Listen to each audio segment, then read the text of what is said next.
I didn't want to make another video so quickly, but I figured I better strike while the iron is hot. So just after I made the last video, I found out on Reddit about the 50501 protests, which I wish I had gotten in the loop about earlier. I might have tried to go get to one. It sounds pretty like it could be historic. The main idea is 50 state capitals, 50 protests one day. And the main thing that jumps out to me, that it makes me realize that I hadn't realized, is how quiet the Biden years were. You know, there was no real mass mobilization like this. I mean, time will tell. Maybe in a couple days this video will be dated and no one will show up, but it's looking like it could really be something. And it just made me realize that, you know, even like Biden's enemies, quote unquote, even whenever you get all those conservatives together and you have sort of the makings of a of a classical style street protest, nothing really happens because they tend to just collectively realize that they don't really have a leg to stand on. It's almost like you can watch them short circuit if you ask enough questions, because they simultaneously have to believe that the problems that they're facing in their lives are as a result of Biden and Democratic policies, but they also simultaneously have to believe that, you know, it's not American to look to the government to solve your problems. They need to think that it's the president and the administration's fault that I'm not happy, but they can't say that because they've basically built their entire identity on thinking it doesn't matter, you know, you gotta pull yourselves up by your bootstraps, you gotta fix your problems yourself. And that that tension, I think I'm more and more realizing, is why just the Republican Party never made sense to me. You hear all this stuff about, you know, at least in the popular consciousness, you know, all the liberals are just the gay, trans, people of color, whatever. And then here on the conservative half are all the straight, white, cis men, you know, the people who look kind of like me, just with shorter hair. And I've never, in my entire life really, felt like the right has represented my needs or interests. Maybe it's just because I'm just not a tribalistic person. I don't know if that's the reason, maybe it is, but like, when you tell me I'm gonna make life better, you know, for you and people like you, that just sort of sets off a red flag in me, like, you know, what about the people who don't look or aren't like me, you know? Is building this sort of distinction necessary? Because you're just establishing a framework by which some people can be better and some can't. You know, what if we get a guy who wants to switch things around? So yeah,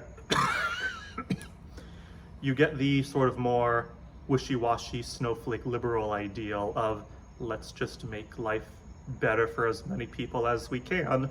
And I think, yeah, it makes sense to me. I'm probably going to be most people most of the time. I'm always reminded of that famous poem, you know, they came for the socialists and I said nothing because I'm not a socialist. They came for the Jews and I said nothing because I'm not a Jew. And they came for me and there was no one left to speak for me. I remember I had a very loving and good upbringing. You know, my family aren't political weirdos or anything. And I remember like being a little kid and seeing all the news and stuff. I was like 8 years old or so. It was about the 04 election, and I was just kind of trying to ask my parents, what are Democrats and Republicans? What's the difference? And, you know, they seemed a little sad that I was losing the innocence, I guess. They were very balanced to me. They basically said, you know, there's no easy answers, you know, it's not all black and white. But generally, the Democrats are trying to, you know, help people, even if, you know, like they want to help people even if they risk helping too many people. And the Republicans don't want to, you know, waste resources even if they risk leaving people who do need the help in the lurch. And I thought, wow, that sounds like, it sounds like the Democrats are the better party, the Republicans aren't. And they just told me, it's so complicated, there's good on both sides, it's not black and white.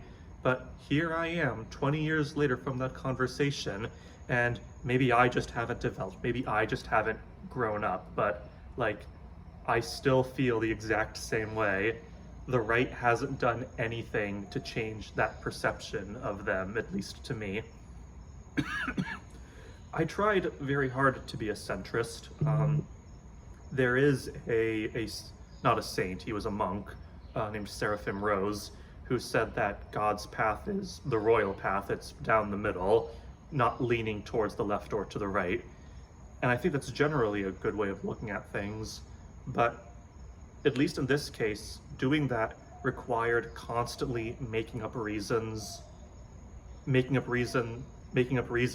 up excuses for one half, and making up reasons to be dissatisfied with the other. And it's like, if it's like, here's they are, and I'm trying to put myself in the middle here, okay, well, one half is moving this way and one half is moving that way. Now to be in the middle, I've got to follow them and go here. It was another quip I heard. Meet me in the middle, the unjust man says. So then he takes a step back and you take a step forward. Then he says again, meet me in the middle. And that really feels like how it is. Like, I'm not going to say, like, I worship the ground that the Democratic National Convention walks on. That our liberals are basically moderates anywhere else globally, which I think is something that not a lot of people realize. And like, of course, there are things that I think have been mishandled. Like, there's serious mistakes, but even that, like, Republicans can't really capitalize on, because they have no real framework by which to do anything better. Like, I'll take school shootings, for example, a weirdly America unique problem that we have in the example of other countries. Like, there are other countries that don't have gun violence like we do, and they have different policies about guns than we do. It almost feels, like there's a glowing neon light over Japan, like, hey, don't want people to go shoot your kids, do what we do. But the Republicans are just like, nah. They're not going to say it, but the truth is, it's just a risk they're willing to take. Like a great piece of cinema said, some of you may die, but that is a sacrifice I'm willing to make. And they're not going to say it, but I really don't think I'm misrepresenting or exaggerating by saying that, like, they're sticking their heads in the sand. And even if they're really just they're more afraid of losing their rights in some broad, abstract sense, rights that other free, advanced democratic countries, I guess, just don't have.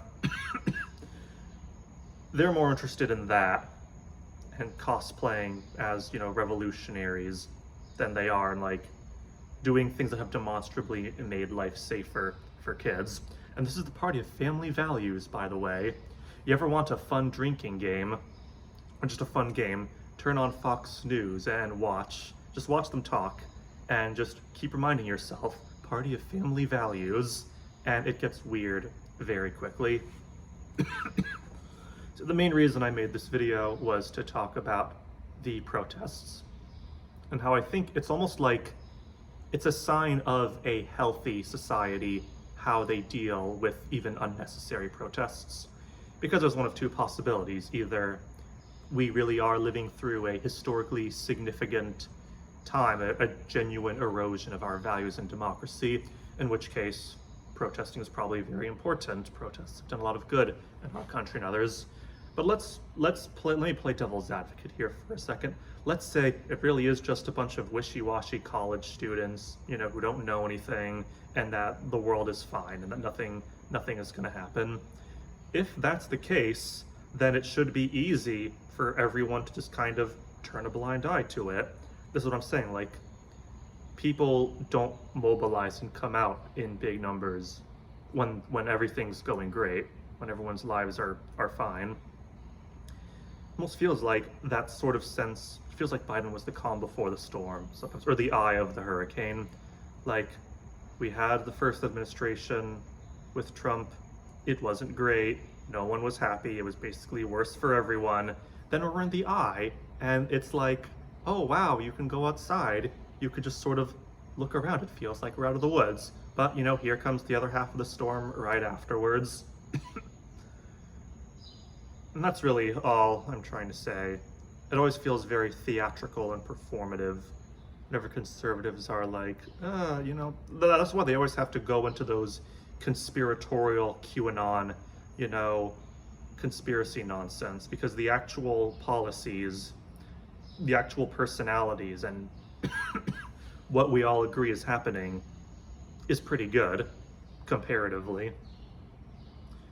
Whereas you don't really have to dig very deep to find things to be, you know, very off-put by about Trump. It's not some kind of, you know, you got to hear it through the pipeline.